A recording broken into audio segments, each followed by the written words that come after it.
Assalamualaikum warahmatullahi wabarakatuh. Selamat pagi yang terhormat Bapak Muhammad Rizal Ramadan, selaku dosen pengampu mata kuliah Pendidikan Agama Islam, serta teman-teman yang berbahagia. Puji syukur marilah kita panjatkan kepada Allah Subhanahu wa taala atas rahmat berupa kesehatan sehingga kita bisa melakukan presentasi pada pagi hari ini. Perkenalkan, saya Ma'rifatun Nisa Nuridayah, selaku moderator, akan memimpin berlangsungnya sesi presentasi pagi ini agar dapat berlangsung dengan baik. Adapun anggota kelompok saya, yang pertama, Farel Ilham Pamungkas dengan NIM 210432620515. Yang kedua ada Ilyas Hidayatullah dengan NIM 210731610902. Yang ketiga, saya sendiri Ma'rifatun Nisa Nuridayah dengan NIM 210322607268. Yang keempat ada Melani Rimanda Daneswari dengan NIM 210312625226. Dan yang terakhir ada Min Kantus Safira dengan NIM 210331626012. Pada kesempatan kali ini, kelompok kami akan mempresentasikan ikhtiar mewujudkan keluarga berkah.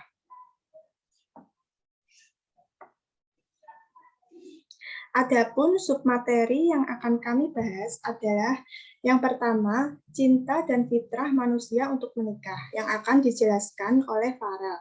Yang kedua, kriteria pendamping hidup dan ikhtiar mencarinya, yang akan dijelaskan oleh saya sendiri.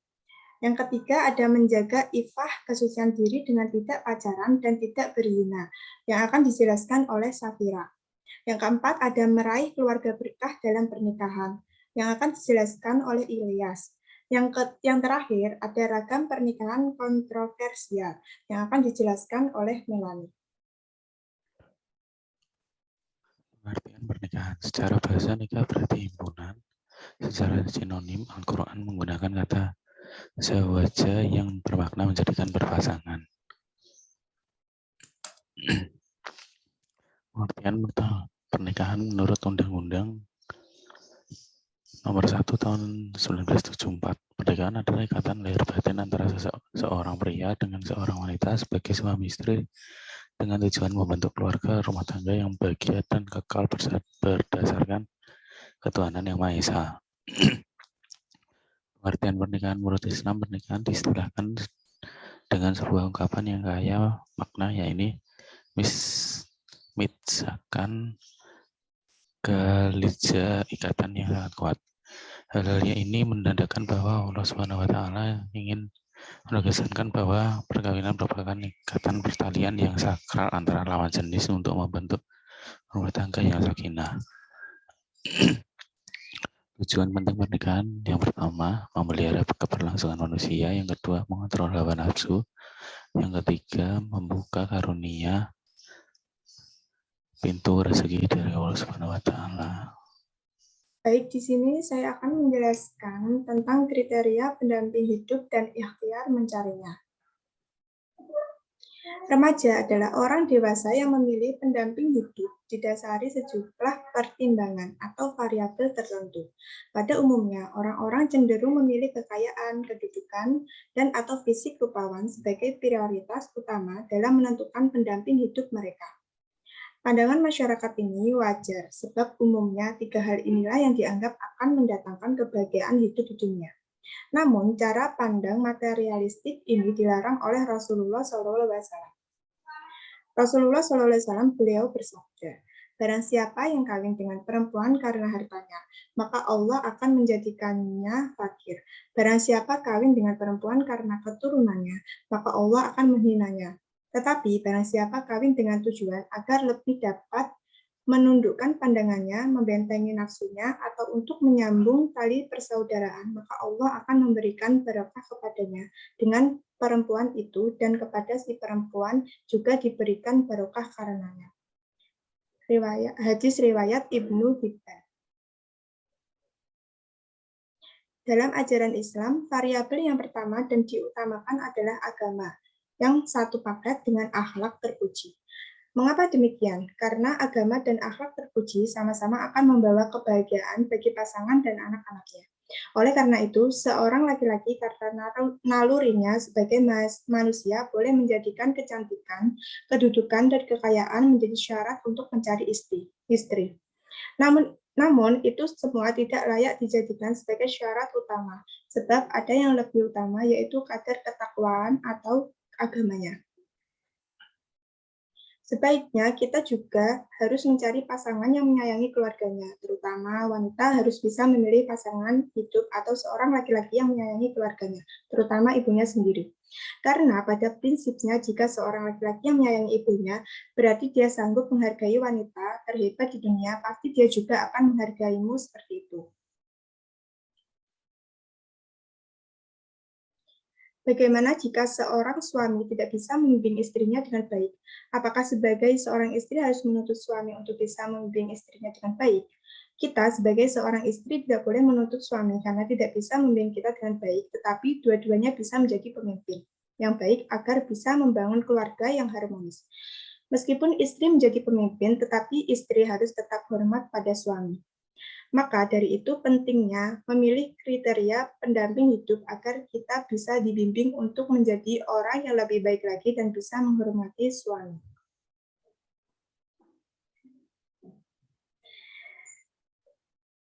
Yang kedua ada ragam ikhtiar mencari pendamping hidup. Ada beberapa cara yang ditempuh seseorang untuk mendapatkan pendamping hidup. Yang pertama ada perjodohan. Perjodohan sering terjadi di Indonesia. Orang tua yang menganggap anaknya akan bahagia atau layak dengan pasangan yang dipilihnya. Apakah kita sebagai anak dapat menolak perjodohan dari orang tua kita? Dalam Quran Surat An-Nisa ayat 3 yang artinya, maka kawinilah perempuan-perempuan lain yang kamu senangi. Ringkasnya, perjodohan hanyalah salah satu cara untuk menikahkan. Orang tua dapat menjodohkan anaknya, tapi hendaklah meminta izin dan persetujuan dari anaknya, agar pernikahan yang diselenggarakan didasarkan pada keridhaan masing-masing pihak, bukan karena keterpaksaan. Yang kedua ada persahabatan. Persahabatan juga bisa menjadi cara untuk kita mendapatkan pendamping hidup. Pernikahan di antara dua orang yang berteman cenderung tidak bertahan lama setelah beberapa tahun. Meskipun sudah mengenal satu sama lain, tapi kadang juga merasa bosan. Tetapi juga banyak yang berhasil jika pendamping hidup adalah sahabat sendiri. Karena kita tidak tahu jodoh kita siapa, kemungkinan kita berjodoh dengan sahabat kita sendiri. Yang ketiga ada ta'aruf. Dalam Islam, cara mencari jodoh yang disyariatkan adalah ta'aruf. Ta'aruf artinya perkenalan. Dalam istilah agama, ta'aruf adalah proses pertemuan atau perkenalan seorang pria dan wanita dalam suasana terhormat ditemani pihak ketiga dengan tujuan mencari pendamping hidup.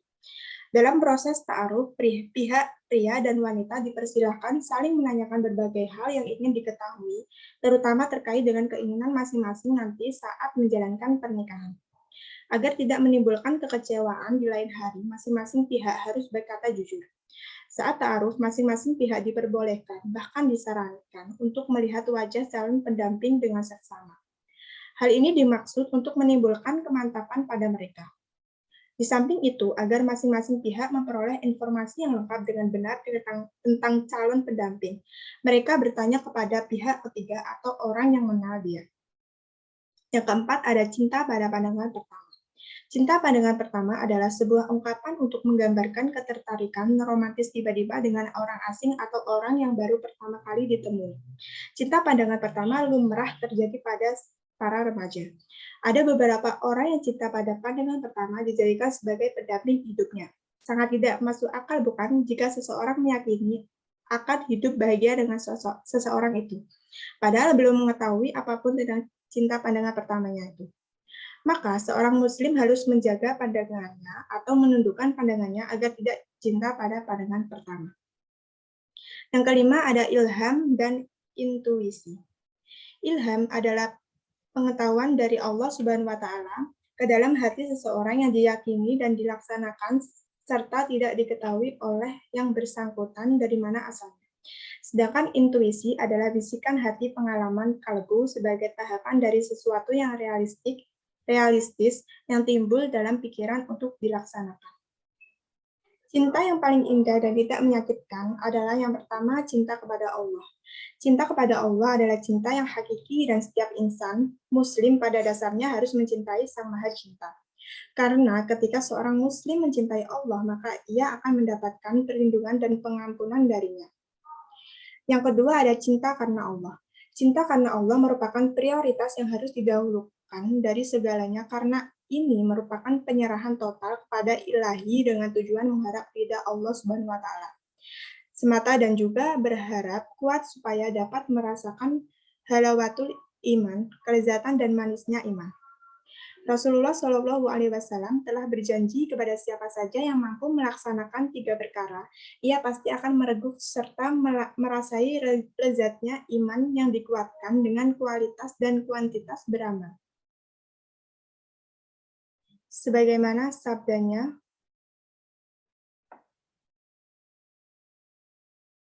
jadikan agama ketakwaan sebagai kriteria utama untuk mencari suami atau istri melalui cara yang diridhoi Allah agar kita meraih keluarga yang sakinah, mawadah, warahmah.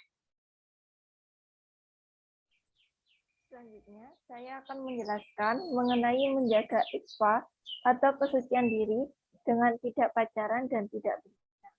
Yang pertama, katakan tidak pada pacaran. Pengertian pacaran menurut KBBI adalah kekasih atau teman lawan jenis yang tetap dan mempunyai hubungan berdasarkan cinta kasih. Adapun berpacaran adalah percintaan atau berkasih-kasihan dengan sang pacar. Menurut Duval dan Miller pada tahun 1985 menyebutkan bahwa pacaran adalah suatu aktivitas yang dilakukan untuk menemukan dan mendapatkan pasangan dari lawan jenis yang disukai, yang dirasakan nyaman, dan dapat dinikahi. Pengertian pacaran yang lain yaitu aktivitas cinta kasih yang dilakukan oleh laki-laki dan perempuan tanpa ikatan pernikahan. Pacaran memiliki keuntungan dan kerugian. Adapun keuntungan pacaran, yang pertama, belajar mengenal karakter lawan jenis. Yang kedua, mendapatkan perhatian lebih dari orang lain, yakni pacar. Yang ketiga, mudah menemukan tempat menyampaikan keluhan, unek-unek, atau curhat, berbagai permasalahan yang dihadapi. Yang keempat, sarana untuk menyalurkan hasrat atau nafsu seksual. Keuntungan pacaran tidak benar-benar menguntungkan, malah dapat merugikan salah satu pihak atau keduanya. Walaupun pacaran dilakukan suka sama suka, tetapi memiliki banyak kerugian. Adapun kerugian dari pacaran yaitu 1. Mengurangi waktu untuk diri sendiri. 2. Mendorong orang untuk berbohong agar tidak merugikan dirinya. 3. Menghambat cita-cita karena waktu dan pikiran hanya tercurah kepada pacar. 4. Hati menjadi resah dan tidak tenang karena telah memperbanyak dosa. 5. Muncul fitnah. 6. Terjadi hal yang tidak diinginkan karena tidak mampu mengendalikan nafsu. 7. Menunda pernikahan karena keasikan berpacaran. 8. Menimbulkan efek sakit hati bahkan menyebabkan bunuh diri apabila putus cinta. 9. Menyebabkan konflik dengan orang tua bila hubungan tersebut tidak disetujui. Beragam kerugian pacaran di atas tidak selalu terjadi pada setiap pelaku pacaran, tergantung pada gaya pacaran mereka.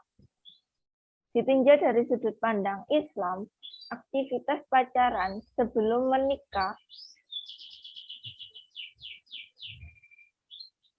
hukumnya haram atau tidak diperbolehkan, kecuali bila pacaran pranikah tersebut tidak melanggar aturan agama terkait hubungan laki-laki dengan perempuan non-mahram.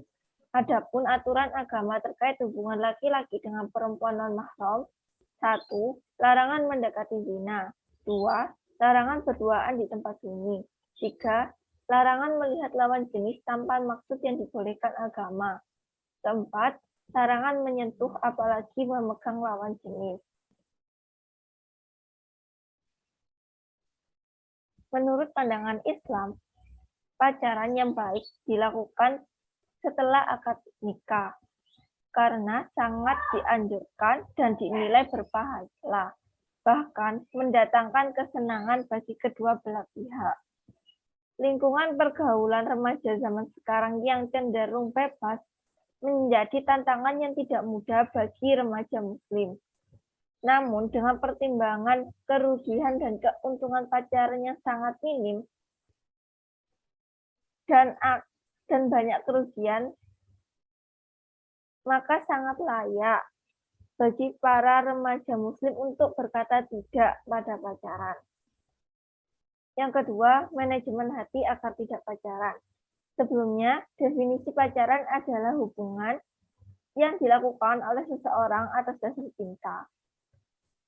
Bisakah seorang remaja untuk tidak berpacaran? Tentu jawabannya sangat bisa. Salah satu cara yang dapat dilakukan agar tidak berpacaran adalah dengan manajemen hati terhadap rasa cinta. Berikut cara manajemen hati yang bisa dilakukan. 1. Menyadari bahwa pacaran hukumnya haram dan memiliki dampak negatif yang mendatangkan dosa. 2. Meyakini bahwa jodoh kita yang terbaik sudah ditentukan oleh Allah yang Maha Tahu, sehingga tidak perlu merasa galau bila tidak punya pacar. Yang terakhir, kuatkan tekad untuk membahagiakan orang tua terlebih dulu sebelum membahagiakan orang lain. Selanjutnya submateri 4, meraih keluarga berkah dalam pernikahan. Berkah memiliki makna langgengnya kebaikan atau juga bertambahnya kebaikan.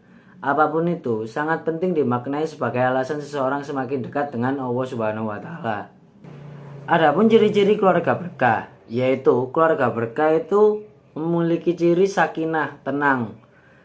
Lalu adapun juga mawaddah, di mana keluarga itu dipenuhi oleh cinta. Dan juga keluarga yang rahmah, diliputi kasih. Dan juga upaya meraih keluarga berkah. Adapun seperti ini, sebelum menikah, menata niat menikah yang disertai ridha Allah Subhanahu wa Ta'ala. Lalu tidak berpacaran. 3. Mempersiapkan diri dengan matang secara fisik maupun psikis. Lalu yang terakhir, bermusyawarah dengan orang tua agar memperoleh restu. Dan juga upaya meraih keluarga berkah saat menjalani kehidupan berumah tangga, yaitu berpikir menjalani pernikahan ialah ibadah, menjadikan ridha Allah sebagai pedoman, suami maupun istri menjalankan tugas dan kewajiban dengan baik, memperlakukan pasangan dengan baik, membiasakan bersikap sabar dan syukur, saling terbuka, dan bermusyawarah dalam memutuskan permasalahan. Selanjutnya, saya akan membahas mengenai ragam pernikahan kontroversial. Yang pertama, mengenai nikah dalam kondisi hamil. Sebagian ulama berpendapat bahwa menikahi seorang perempuan dalam kondisi hamil itu hukumnya haram apabila yang menikahinya itu laki-laki yang bukan menghamili si perempuan tersebut. Sebagaimana sabda Rasulullah SAW, tidak halal bagi orang beriman kepada Allah dan hari akhir dia menuangkan air maninya pada tanaman orang lain. Hadis riwayat Abu Daud. Yang dimaksud dia menuangkan air maninya pada tanaman orang lain di sini adalah seorang laki-laki yang melakukan persetubuhan dengan wanita hamil yang bukan anaknya. Jadi, kesimpulannya, haram seorang laki-laki menikahi seorang perempuan dalam kondisi hamil, kecuali laki-laki tersebut yang telah menghamili si perempuan tersebut. Dari dalil tersebut juga didapat hukum yang kedua, yaitu diperbolehkan menikahi seorang perempuan dalam kondisi hamil. Namun yang menikahinya itu harus laki-laki yang telah menghamili si perempuan tersebut. Selain itu, ada pula yang berpendapat bahwa menikahi wanita dalam kondisi hamil itu haram, meskipun yang menikah itu laki-laki yang telah menghamili si wanita tersebut. Hal ini berdasarkan Quran Surat An-Nur ayat 3, yang berarti laki-laki yang berzina tidak mengawini, melainkan perempuan yang berzina, atau perempuan yang musyrik, dan perempuan yang berzina tidak dikawini, melainkan oleh laki-laki yang berzina atau laki-laki musyrik. Dan yang demikian itu diharamkan atas orang-orang yang mukmin.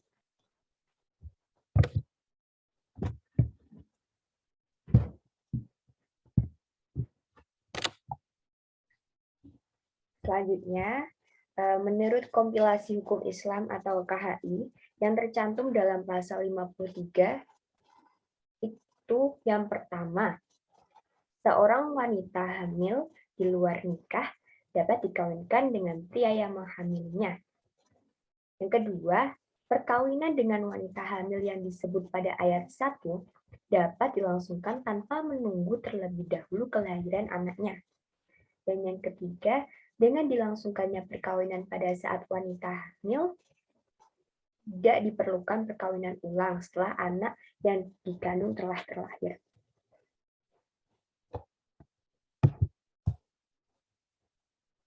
Selanjutnya yang kedua mengenai nikah beda agama. Hukum nikah beda agama ada dua. Yang pertama ada yang berpendapat bahwa hukumnya haram, dan yang ketiga ada yang berpendapat bahwa hukumnya itu makruh dan mubah. Yang mengharamkan itu adalah mayoritas ulama dan MUI.